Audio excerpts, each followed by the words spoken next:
Irmãos e irmãs, chegamos ao 15º domingo do tempo comum. Hoje era fundamental a gente trazer na memória o Evangelho de domingo passado sobre a rejeição de Jesus em Nazaré, para a gente compreender melhor o envio dos apóstolos hoje. Na Bíblia, nós temos duas categorias de profeta. O primeiro, nós falamos os profetas maiores, que eles normalmente estão ligados com o reino. Existe uma linha de baixo, que são os profetas menores, o primeiro mais ligado com o templo, e esse ligado com a periferia.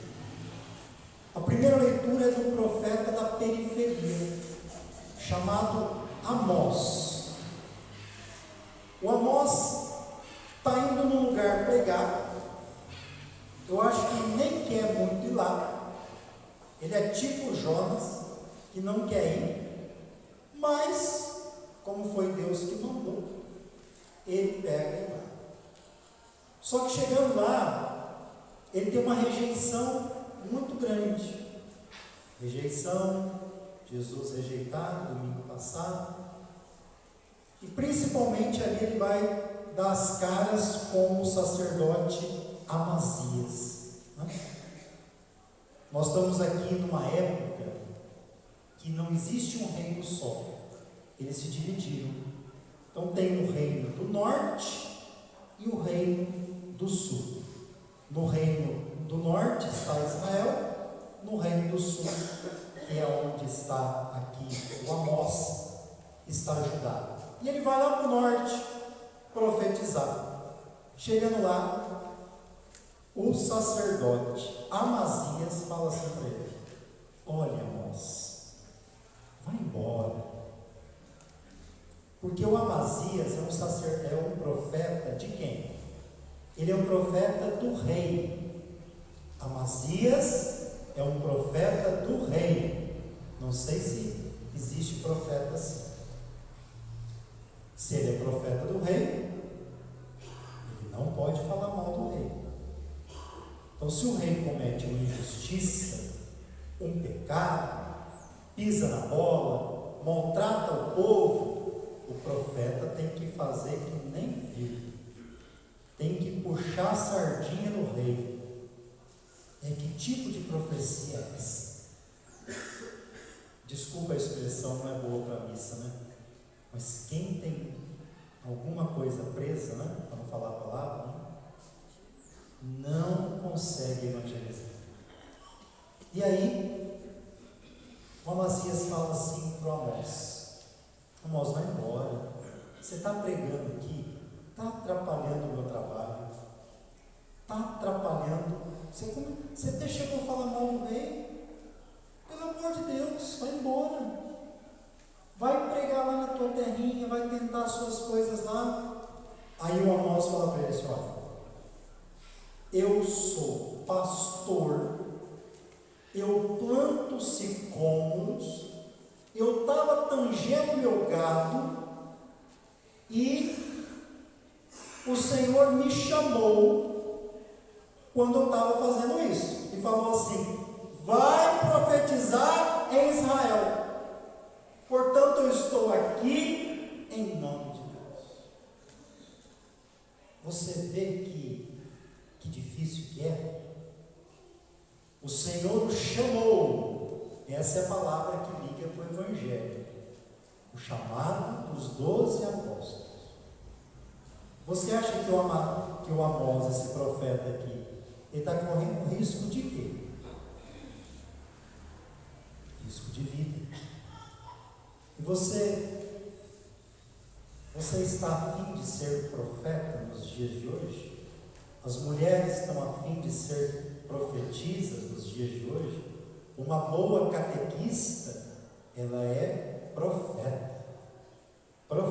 Um bom matrimônio sabe profetizar na vida dos filhos. Os ministros que servem ao altar, os diáconos, têm que ser profeta nos tempos de hoje, os padres. A nossa voz, você tem que ter consciência disso, na sociedade de hoje, ela é a menor. Mas nem por isso ela deve calar-se. Sejamos como os profetas. Eu não falo porque eu quero e do que eu quero. Eu falo porque Deus me enviou e falo o que Ele quer que eu fale, não as coisas da minha cabeça. Evangelho de hoje, eu perguntaria para vocês assim: Nazaré te desanima? Você voltaria lá? Porque vamos lembrar o que aconteceu no domingo passado. Jesus foi na terra dele, onde ele viveu, Nazaré. Chegou lá, o povinho começou a falar para ele assim: quem que é esse Zé Ninguém aí? Olha, ele está fazendo cura, milagre. Como assim? Ele não é o filho de Dona Maria, ou do carpinteiro? Nós conhecemos ali os seus parentes, seus irmãos. Eles ficaram escandalizados com Jesus. Aí Jesus fala assim: um profeta só não é bem aceito na sua pátria, entre os seus familiares e parentes. Tanto é que ali não pôde fazer milagre algum, curou alguns doentes. Você voltaria nesse lugar? Voltaria nada. A gente não volta não, a gente ia falar assim: para que eu vou perder tempo aqui? Está me rejeitando? Eu vou embora. Ainda mais se você tem uma segurança. Quem hoje tem muitas seguranças tem mais dificuldade de servir. As pessoas que menos tempo têm é as que melhor servem. E aí, depois de toda essa rejeição, Jesus devia ter ido embora. Mas o que ele vai fazer? O Evangelho de hoje, pelo contrário, ali precisava de salvação. É o Evangelho de hoje. Jesus chamou os 12 e começou a enviá-los. Porque nós estamos aonde? Nós estamos na Galileia. Ali que está a cidadezinha ou uma vila chamada Nazaré. As outras cidades também têm o mesmo problema que Nazaré. E Jesus vai enviar os 12, 2 a 2. Vai enviar os 12 para esses lugares que precisa abrir a cabeça, precisa se converter, e eles são enviados. Portanto, quem acha que ter uma vida de igreja sozinho, esse é o católico chamado o eu mesmo, o egocêntrico, não existe isso. Você pode ser tudo, menos católico.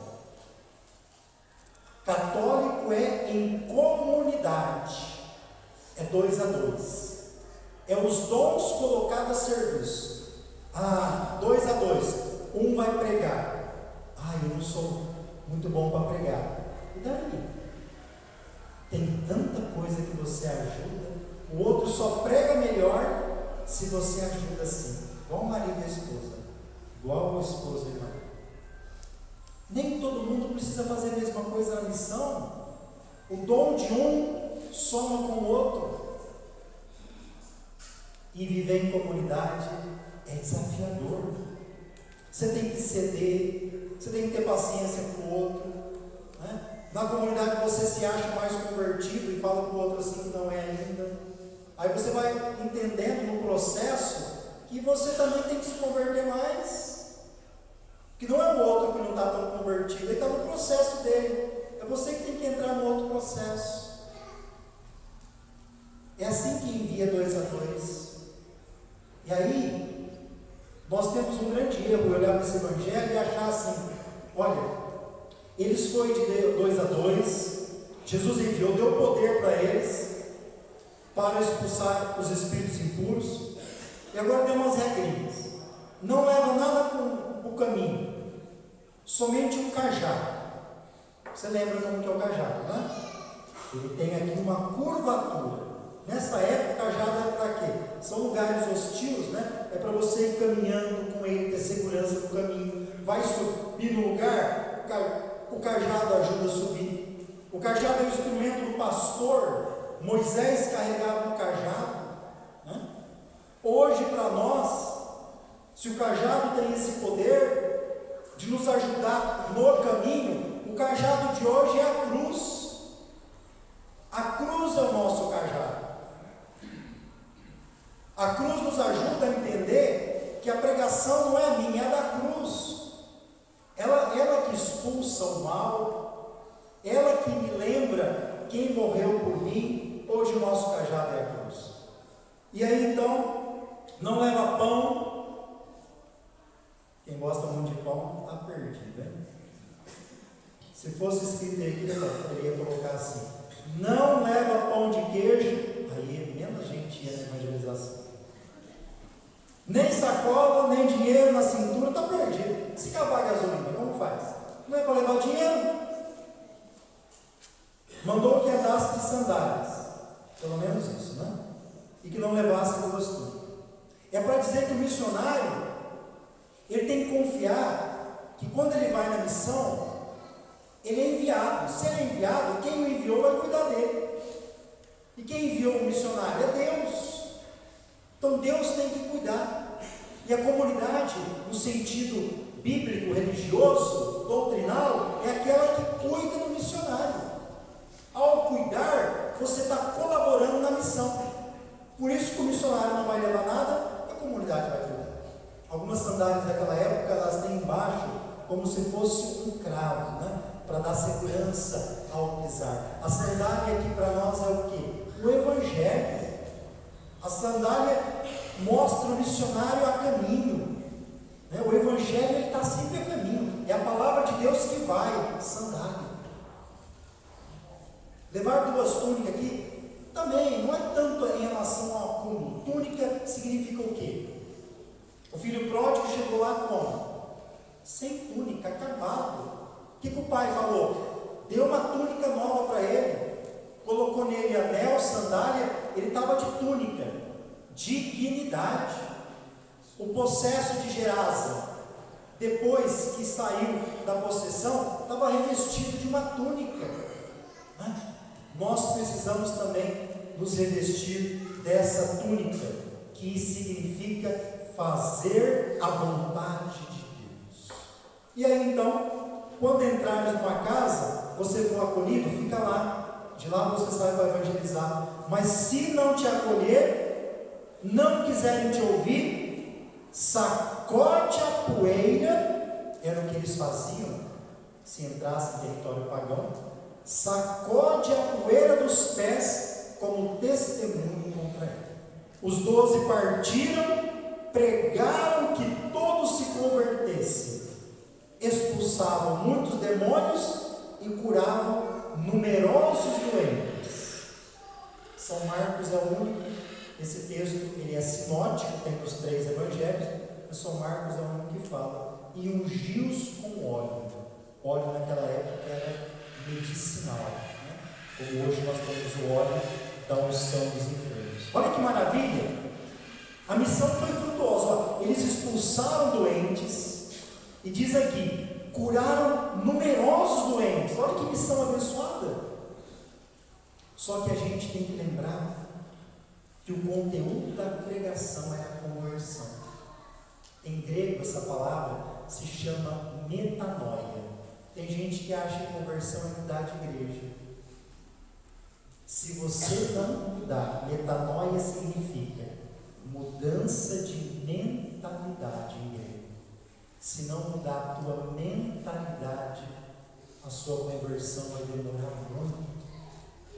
Nós somos melhores convertidos quando a gente muda a mentalidade. A mentalidade abre o nosso coração, abre tanta coisa. E agora gostaria de falar uma coisa muito séria para vocês. Jesus chamou esses 12 e pensa num povinho que deu trabalho. É igual os professores hoje em sala de aula, dão trabalho educar. Os 12 apóstolos não foi diferente. Quem acha que esses 12, cada um de um jeito, chegou para evangelizar, pronto e santo, está totalmente enganado. Eles tinham poder? Sim. Na verdade, a palavra certa é autoridade, porque Deus concedeu a eles. Mas eles não foram na missão porque eles eram os mais santos e os mais preparados.